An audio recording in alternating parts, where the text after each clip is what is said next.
सुप्रभात बच्चों, आज हम आपकी पाठ्य पुस्तक संस्कृत के सप्तम पाठ का अध्ययन करेंगे, जिसका शीर्षक है संख्यावाची शब्द। तो चलिए पाठ पढ़ते हैं और समझने की कोशिश करते हैं। सप्तम पाठ संख्यावाची शब्द। तो बच्चों, जो ये आपका पाठ है संख्यावाची शब्द, इसमें संस्कृत की गिनती के बारे में बताया गया है। तो चलिए पाठ को पढ़ते हैं और गिनती करना सीखते हैं। संस्कृत भाषा में 1 से 4 तक की गिनती लिंग के अनुसार अलग अलग होती है। 5 तथा 5 से अधिक की गिनती सभी लिंगों में समान होती है।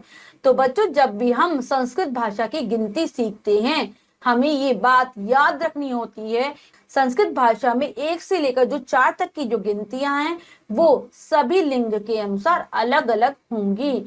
पुल्लिंग में उनका अलग रूप होगा, स्त्रीलिंग में उनका अलग रूप होगा और नपुंसकलिंग में वो अलग प्रकार से लिखी जाएंगी। तो चलिए गिनती पढ़ते हैं और करना सीखते हैं।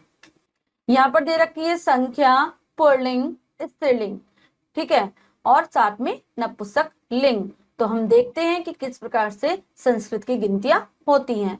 जो पहला है, एक पुल्लिंग शब्द है, एक तोते का चित्र दे रखा है, शुक का चित्र दे रखा है और उसकी गिनती होगी एक। एक को पुल्लिंग में बोला जाता है एक, और एक को स्त्रीलिंग में बोला जाएगा एका।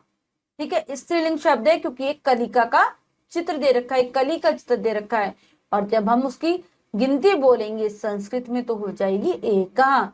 और जब नपुंसकलिंग में एक पुस्तक का चित्र दे रखा है, जो कि हमें पता है नपुंसकलिंग में आती है, और गिनती को हम बोलेंगे संस्कृत में एकम।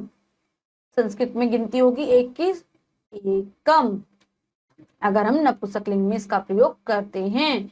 अगला जो चित्र है पुल्लिंग में, 2 हिरणों का है, हरिणः जिसे हम बोलते हैं, और 2 को हम बोलते हैं दौ। संस्कृत में 2 के लिए पुल्लिंग शब्द है दौ। ठीक है, स्त्रीलिंग शब्द में जब हम स्त्रीलिंग में बोलेंगे 2 को तो द्वे, और जब हम नपुंसकलिंग में बोलेंगे 2 को तो द्वे। ठीक है, ये पुल्लिंग और स्त्रीलिंग में अलग है, लेकिन स्त्रीलिंग और नपुंसकलिंग में द्वे समान है। अगला पढ़ते हैं, अगली गिनती है 3, हिंदी में 3, संस्कृत के पुल्लिंग में त्रय, विसर्ग लगे हैं। अगर हम स्त्रीलिंग में 3 को बोलेंगे तो क्या बोलेंगे, तिस्त्रः, विसर्ग लगे हुए हैं लास्ट में। अगला जो चित्र है नपुंसकलिंग में दिया हुआ है, 3 छातों का चित्र दे रखा है, छत्रम बोलते हैं, और संस्कृत में 3 को अगर हम नपुंसकलिंग के अंतर्गत बोलेंगे तो त्रिणी। ठीक है, अगला जो चित्र है कछुओं का चित्र दे रखा है, 4 है जो कि संख्या में, हिंदी में 4, संस्कृत के पुल्लिंग में चत्वारः, क्या है पुल्लिंग में चत्वारः, और 4 को स्त्रीलिंग में कहते हैं चतस्रः, 4 को नपुंसकलिंग में कहते हैं चत्वारी। क्या कहेंगे नपुंसकलिंग में, चत्वारी। एक बार हम इन चारों को और देख लेते हैं फिर से, 1 से लेकर 4 तक की गिनतियों को। पुल्लिंग में 1 को एकः, स्त्रीलिंग में एकः, नपुंसकलिंग में एकम। 2 को पुल्लिंग में दौ, स्त्रीलिंग में द्वे, और पुल्लिंग में भी द्वे। 3 को पुल्लिंग में त्रय, स्त्रीलिंग में तिस्त्रः, और नपुंसकलिंग में त्रिणी। 4 को पुल्लिंग में चत्वारः, स्त्रीलिंग में चतस्रः, और नपुंसकलिंग में चत्वारी कहा जाएगा। चलिए अब हम आगे की गिनती देख लेते हैं। जो हमें पता है 5 से आगे की जितनी भी गिनती होगी वो संस्कृत में एक समान रहेगी, लिंग के अनुसार इनमें कोई बदलाव नहीं आएगा। तो 5 पुष्पों के चित्र हैं, 5 हिंदी में, संस्कृत में पंच। 6 बने हुए हैं यहाँ पर, एक चित्र में 6 संख्या में है, तो संस्कृत में बोलेंगे हम इसको षट या फिर षट, षट या फिर षट। ठीक है, यहाँ पर अंगूर का चित्र है, जिसे कहा जाता है संस्कृत में द्राक्षा फलम। ठीक है, अगला जो चित्र है वो कदली फलम का है, 7 है ये संख्या में, और इन्हें संस्कृत में हम बोलते हैं सप्त। क्या बोलते हैं, सप्त।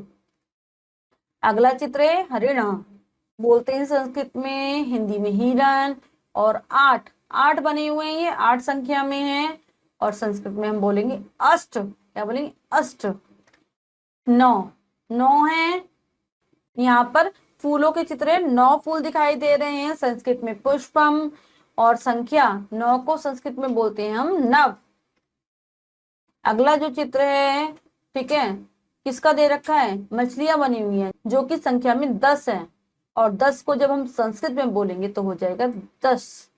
क्या बोलेंगे? 10। इनको भी हम एक बार फिर से बोलकर देख लेते हैं, ठीक है। 5 से पंच, षट, सप्त, अष्ट, नव और 10। चलो, हमने पाठ अच्छे से पढ़ लिया है, अब हम इसका अभ्यास कार्य कर लेते हैं। पहला प्रश्न करते हैं अभ्यास कार्य का। लिखितम, लिखितम प्रश्न पढ़ते हैं और करने की कोशिश करते हैं। पाठ तो हमने अच्छे से पढ़ लिया है, तो चलिए अब हम इसका उत्तर भी लिख देते हैं फटाफट से। चित्राणि दृष्टवा तेषां संख्याम लिखत। चित्र देखकर हमें उसकी संख्या लिखनी है। जो पहले चित्र में हमें दिखाई दे रही है संख्या, वो कितनी है? 1 दिखाई दे रहा है। और ये पुल्लिंग शब्द है जिसको संस्कृत में कहेंगे हम एक को एकहा। अगला जो चित्र है पुस्तक है। पुस्तकें, 2 पुस्तकें दे रखी हैं। जब 2 पुस्तकें होती हैं तो हम उसे लिखते हैं, ये नपुंसकलिंग शब्द है और नपुंसकलिंग में कहा जाता है द्वे, ठीक है। और यहाँ पर 3 छात्रों का चित्र है, छत्रम 3 छत्र में है और ये नपुंसकलिंग में आते हैं तो हम लिखेंगे त्रीणी। क्या लिखेंगे? त्रीणी। ये 4 हैं, 4 दिख रहे हैं ना हमें, तो हम इनको लिखते हैं संस्कृत में और ये नपुंसकलिंग के अंतर्गत आते हैं तो हो जाएगा चत्वारी। क्या हो जाएगा? चत्वारी। अगला जो चित्र है कदली फलम का, हमें संख्या में 3 दिख रहे हैं, यानी कि ये क्या किस में आएंगे? संख्या में 3 है लेकिन नपुंसकलिंग के अंतर्गत आते हैं, तो नपुंसकलिंग में 3 को कहते हैं त्रीणी। क्या कहेंगे? त्रीणी। अगला जो चित्र है पुष्प का है, ये भी नपुंसकलिंग में आते हैं और हमें पता है कितने हैं ये? चत्वारी। 4 हैं और 4 को हम लिखते हैं चत्वारी। बालक 1 है, संख्या में 1 है, ये पुल्लिंग में है तो फिर एकहा। अगला जो चित्र है वो हिरण का है जो कि हमें संख्या में 2 दिख रहे हैं और ये किसके अंतर्गत आते हैं? पुल्लिंग के अंतर्गत। और पुल्लिंग में 2 को कहा जाता है द्वौ।